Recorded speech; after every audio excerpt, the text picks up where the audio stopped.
কি গো, তোমাদের টাইগারদের আসল রূপ বের হয়ে গেল নাকি? হে, টাইগার বিলাই হালারা। বাংলাদেশ পাকিস্তান ভাই ভাই সবসময় মারা খায়। ওই আমারে আমারে সারা খেলোয়াড়ও ইম্প্যাক্ট ইন্টেন্ট দিয়ে দল সান্দে উঠাই দিতেছে। নে সিনিয়ররা কালা পারে না, আমরা তো ব্যাটই উঁচা করতে পারতাম না। কি কস মুশফিক? ঠিক কইছস বাইরা ভাই। উফ, কি যে কষ্ট হচ্ছে আমাদের।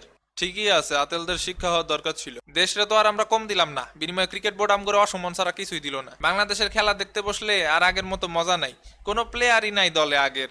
একটা প্লেয়ারের দেখাও মনের মধ্যে একটু ভরসা আসে না। ক্রিজে নামলে মনে হয় এই বুঝি গেল, এই বুঝি গেল। কেউই দায়িত্ব নিয়ে খেলে না। কি করছেন ভাই?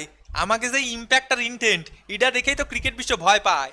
আইসে আরেকজন, দেখলেই মেজাজ গরম হয়। সমস্যা নাই, তোরা বিশ্ব শিক্ষা সফর শেষে পিকনিক করে বাসায় চলে আয়। ওই মুশফিক ভাই বুঝছেন, সব ম্যাচে বৃষ্টি হলেই আমরা সেমিফাইনালে চলে যাবানি। চুপ থাক, বিশ্বকাপে অংশগ্রহণ করাটাই বড় কথা। জয় পরাজয় এটা কোনো ব্যাপার না। আমাকে কাছের থেকে কিছু শিখলেও তো পারো, শোনার ছেলে।